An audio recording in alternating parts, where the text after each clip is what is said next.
சென்னை காசிமேட்டில் மீனவர்கள் வலையில் 100 கிலோ எடையுள்ள ராக்கெட் உதிரிபாகம் ஒன்று சிக்கியிருக்கிறது. இது தொடர்பான கூடுதல் விவரங்களை வழங்க இணைகிறார் எமது செய்தியாளர் நிர்மல். நிர்மல், வணக்கம். இந்த ராக்கெட் உதிரிபாகம் குறித்து தற்பொழுது அதிகாரிகள் விசாரணை செய்து வருகிறார்களா? தற்போது வரைக்கும் கிடைத்திருக்கக்கூடிய தகவல்கள் என்னென்ன? விரிவாக பதிவு பண்ணுங்க. வணக்கம். சென்னை காசிமேடு பகுதியை சேர்ந்தவர் வினோத்குமார். இவருக்கு சொந்தமான விசைப்படகில் 6 மீனவர்களுடன் ஓட்டுநர் லோகநாதன் என்பவருடன் கடந்த 21ஆம் தேதி ஆழ்கடலில் மீன் பிடிக்க சென்றுள்ளனர்.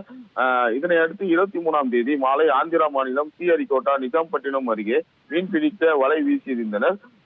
அந்த வலையை இழுத்த போது ராக்கெட் லான்ச்சரின் உதிரிபாகம் வலையில் சிக்கிய உள்ளது.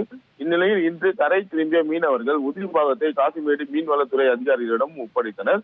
மீன்வளத்துறை அதிகாரிகள் அவற்றை கைப்பற்றி தற்போது விசாரணை மேற்கொண்டு வருகின்றனர். ஏற்கனவே கடந்த சில வாரங்களுக்கு முன்பு இதைவிட பெரியதான உதிரிபாகம் ஒன்று சிக்கிய நிலையில் தற்போது அதே போன்று மற்றொரு உதிரிபாகம் சிக்கியது குறிப்பிடத்தக்கது. தற்போது இந்த சிக்கிய இந்த பாகத்தின் எடை 100 கிலோ அளவு என இருக்கும் என தற்போது அதிகாரி தரப்பில் கூறுகின்றனர்.